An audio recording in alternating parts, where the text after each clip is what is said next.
Namaste viewers and listeners, myself Dr. Brahmdas Sharma, Associate Professor Kumar Vidya, Shri Shirdi Sai Baba Ayurvedic College, Renwal, Jaipur.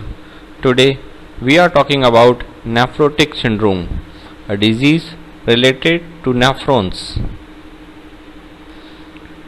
What is nephrotic syndrome? Manifestation of glomerular disease characterized by nephrotic range of proteinuria and a triad of clinical finding associated with large urinary loss of protein, that is hypoalbuminemia, edema and hyperlipidemia. In this definition, what is nephrotic range of proteinuria? That is heavy proteinuria, its amount more than 40 mg per meter square per hour or more than 1 gram per meter square per day, or spot morning protein creatine ratio 2 to 3 ratio 1. This is nephrotic range of proteinuria, that means high proteinuria. Its epidemiology: in children it is 15 times more common than adults. When we see at global level, its cases 2 to 7 on 1 lakh children per year. In South Asian countries, its ratio is more, that is 16 upon 1 lakh children per year. It's found most common between age 1.5 to 6 years and more common in boys. Ratio is 2 ratio 1.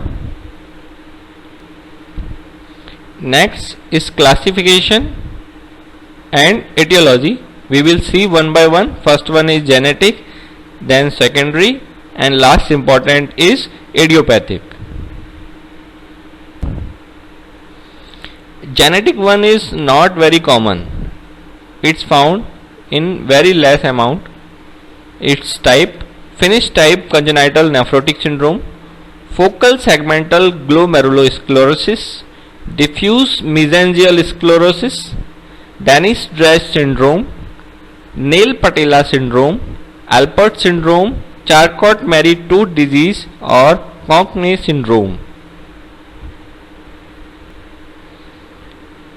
Next one is secondary cause, in which infectious cause like hepatitis B virus, hepatitis C virus, HIV. In bacterial infection, streptococcal is common. In parasite, malaria, and in other infections like syphilis and toxoplasmosis is common. Systematic condition like autoimmune disease, in which SLE and vasculitis is common. Metabolic diseases like diabetes and amyloidosis, malignancies like leukemia and lymphomas, and hematological condition like sickle cell anemia and obesity. In some allergic conditions like bee sting, cow milk allergy, pollen allergy and house dust allergy, it is common. After using some drugs like NSAIDs, ampicillin, penicillamine, gold, captopril and lithium, nephrotic syndrome is common. Most common type is idiopathic or primary cause. In this we can divide, or its part are minimal change disease or minimal change nephrotic syndrome, that account 85% part, focal segmental glomerulosclerosis, membranoproliferative glomerulonephritis, mesangial proliferation and membranous nephropathy. We will see one by one. First one is minimal change disease.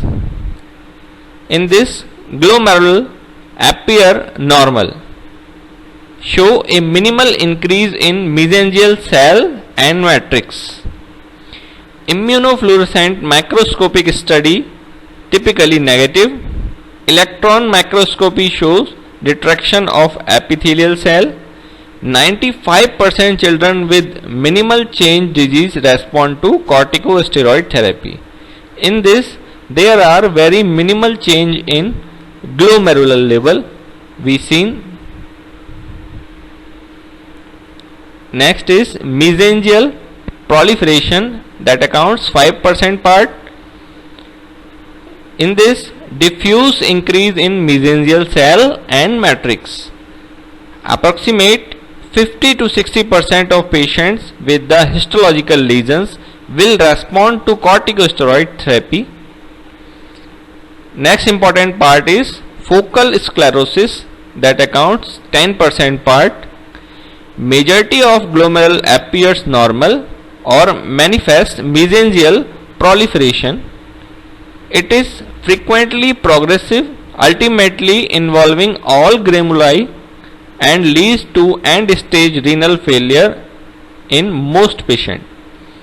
Approximate 20% of patients respond to corticosteroid therapy. So these are main part of idiopathic type nephrotic syndromes. When we see the pathophysiology, the first thing we see that there is disturbance at nephron, particularly at glomerular level. Complex disturbance in immune system, genetic mutation or mutation in protein. There is some changes in protein structure that result extensive effacement of podocyte food process. What is podocyte food process? It's found in glomeruli that increase permeability of the glomerular capillary wall. Then what? Massive proteinuria, and the result is hypoalbuminemia, and due to albuminemia there is edema in the blood because there is less osmotic pressure, so water content will come in extra interstitial part and edema will come. What are the clinical features? These are very important. Periorbital puffiness, more marked in the morning and later generalized to scrotal edema. Pleural effusion and ascites are late features. Decrease urine output, I think this is the first feature. Anorexia, irritability, abdominal pain and diarrhea. Hypertension and hematuria are absent in this case, and this is the classical sign. These are found in glomerulonephritis.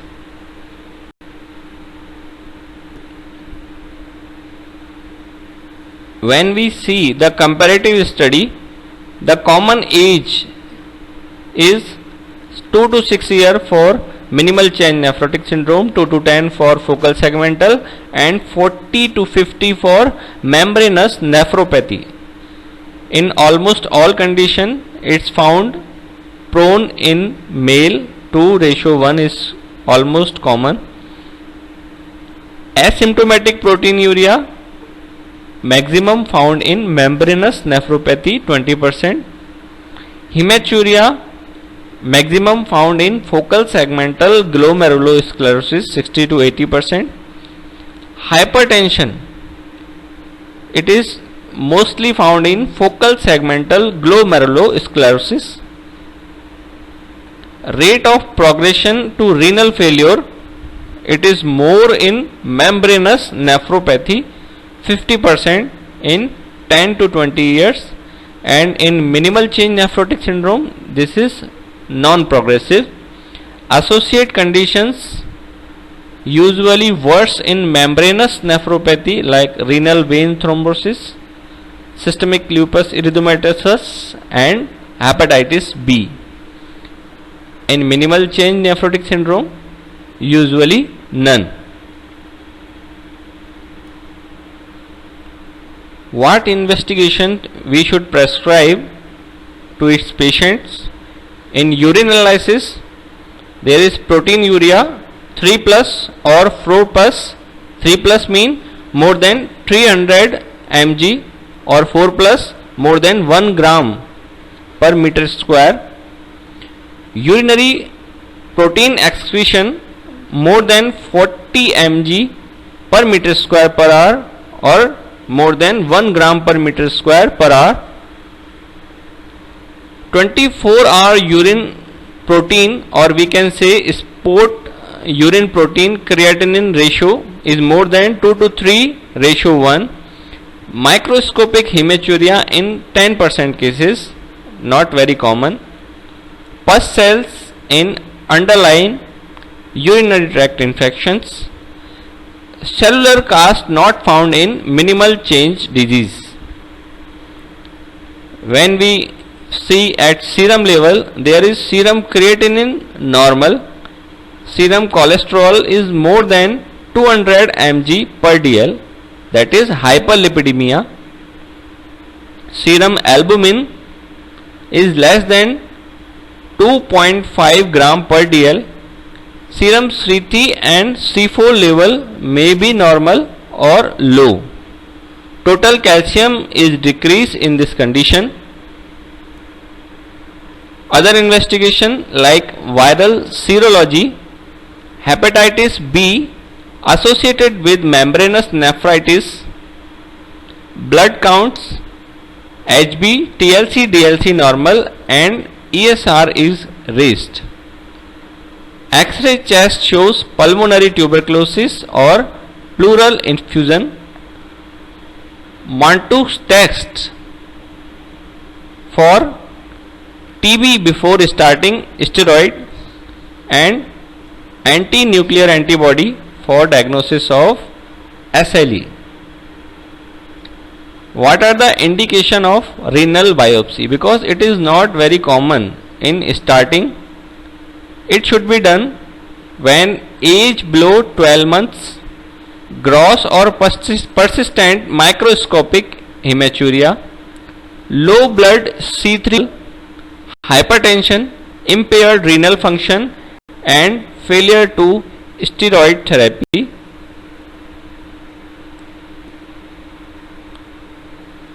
When we start the treatment, we should learn some special definitions like what is remission. Trace or no protein in urine on dipstick for 3 consecutive days. This is called remission, or we can say proteinuria is right now. What is relapse?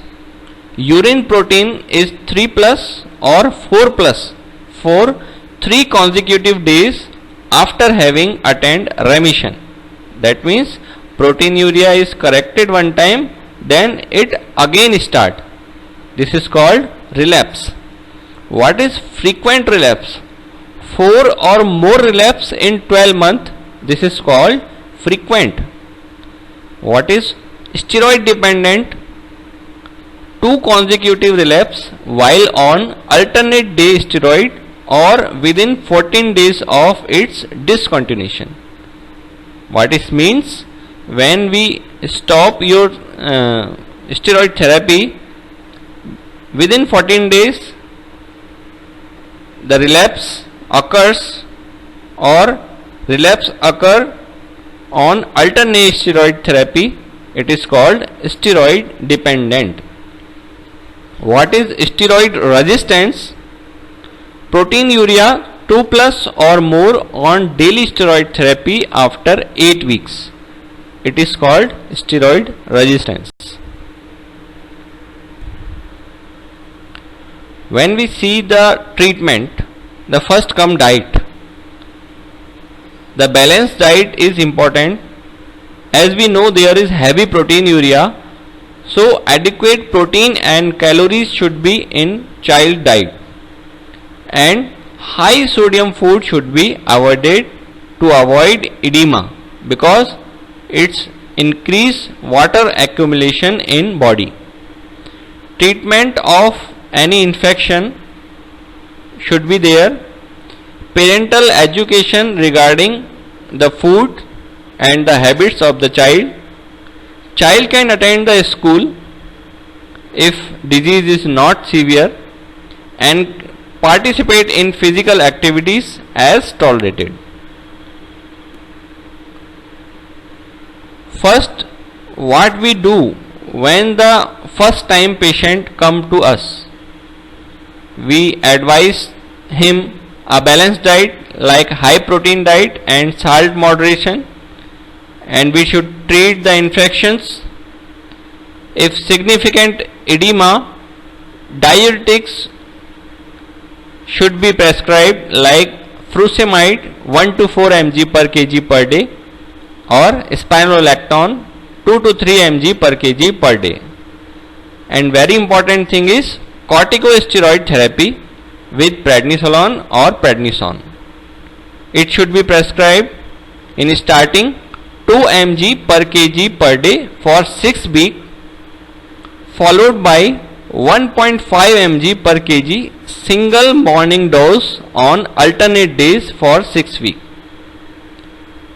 Or we can say 6 weeks with dose 2 mg per kg per day.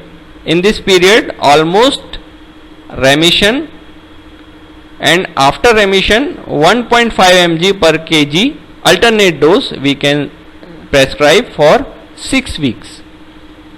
In severe case, massive edema, albumin infusion, that is 1 gram per kg per day in 8 to 12 hours should be prescribed.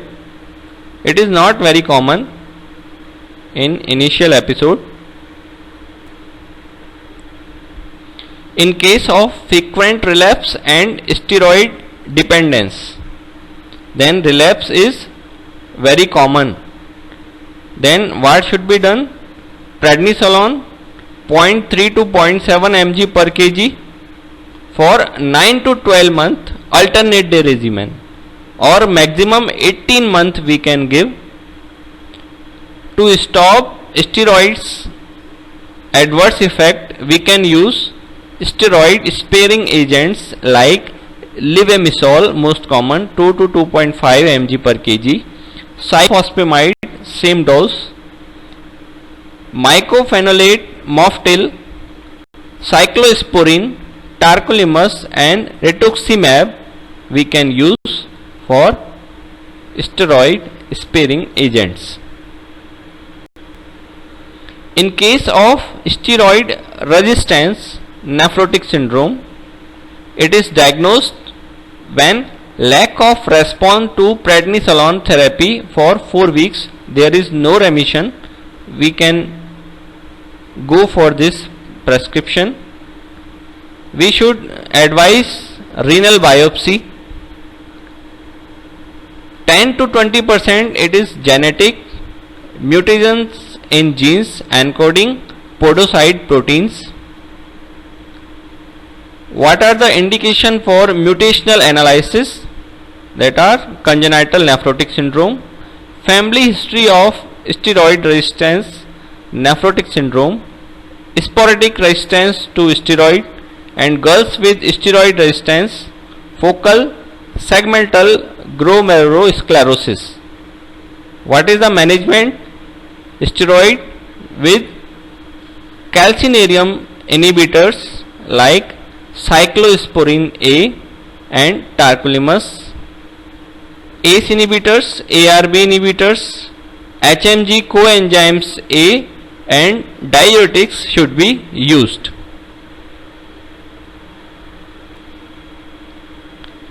Next, congenital nephrotic syndrome. It is not very common, present in first 3 months of life. Its features: anasarca, hypoalbuminemia, oliguria, Finnish type nephrotic syndrome, antenatally detectable by raised AFP in maternal serum and amniotic fluids.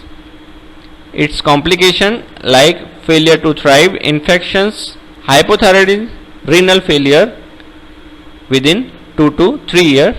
Its treatment: ACE inhibitors, endomethacin, unilateral nephrectomy, Bilateral nephrectomy is prescribed in chronic dialysis and renal transplant.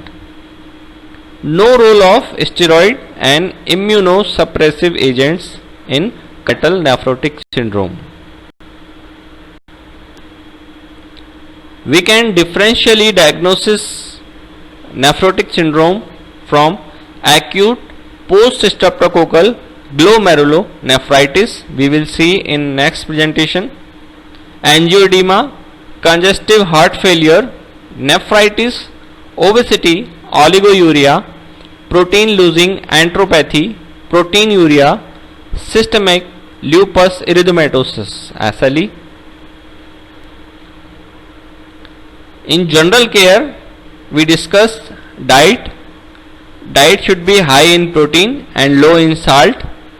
Unnecessary restriction on diet, salt intake and physical activities are avoided. Diuretic induced losses of potassium may be replaced by potassium supplements like banana. In immunization, child should receive all recommended vaccine. Live agent should not be administered while he is receiving large dose of prednisolone because they are immunosuppressive agents. What are the complications of nephrotic syndromes? Spontaneous bacterial peritonitis, pneumonia, cellulitis, urinary tract infection, disseminated varicella is most common infection. Thromboembolism like renal vein thrombosis, pulmonary embolism, sagittal sinus thrombosis is common. Other like acute renal failure, hypertension, malnutrition, flare-up of tuberculosis, steroid and drug related toxicity, and some symptoms of steroid toxicity like cushingoid features, short stature, hypertension, osteoporosis and subcapsular cataract. It is common during steroid therapy for long term. What is the prognosis of this disease? It depends almost entirely on the type of disease.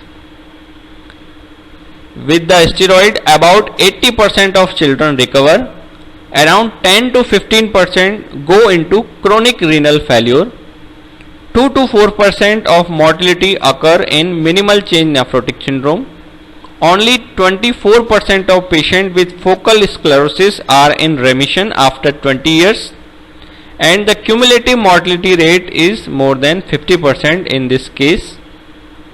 Recurrent infection, peritonitis in particular, poses significant problems. So, there is good prognosis in minimal change nephrotic syndrome rather than other. Then what we can prescribe from our side, from Ayurveda, in condition of proteinuria or nephrotic syndrome? We can compare it with Vrakshot. So some Ayurvedic medicines, single or preparations we can use. In single medicine we can use Punarnava. It is good for heart, for cardiac edema and for diuretic purpose. Gokchur also have diuretic property. Raktachandan also. Palash anti-helminthi's properties. Kasani, this is for char medium. Trinapanchamul, it is diuretic in property. Pashanbhet, Varun, this is also diuretic. Ashwagandha, its work like steroid because it has natural steroid or anti-stress property. It is Balya also. Haridra, Shunthi, Vacha, Sahadevi, Kutaki, Bhumi Amalki we can use. Bhumi Amalki is best for any liver problem. In market preparations, is very popular, Neri KFT or simple Neri from Amil Pharma. Its diuretic property in renal disease is very good. Crush RT from Shri Dhanvantari company is very popular. Phal Trikadi Quath is very popular. Vardhaman Pippili is the basic treatment of nephrotic syndrome. In this, we will start according to child age, almost for 1 gram Pippili with milk, and increase it to almost 5 gram, then stable on it. So almost 1 month therapy by Vardhaman Pippili Rasayan. It shows very good result in nephrotic syndrome. Thank you very much.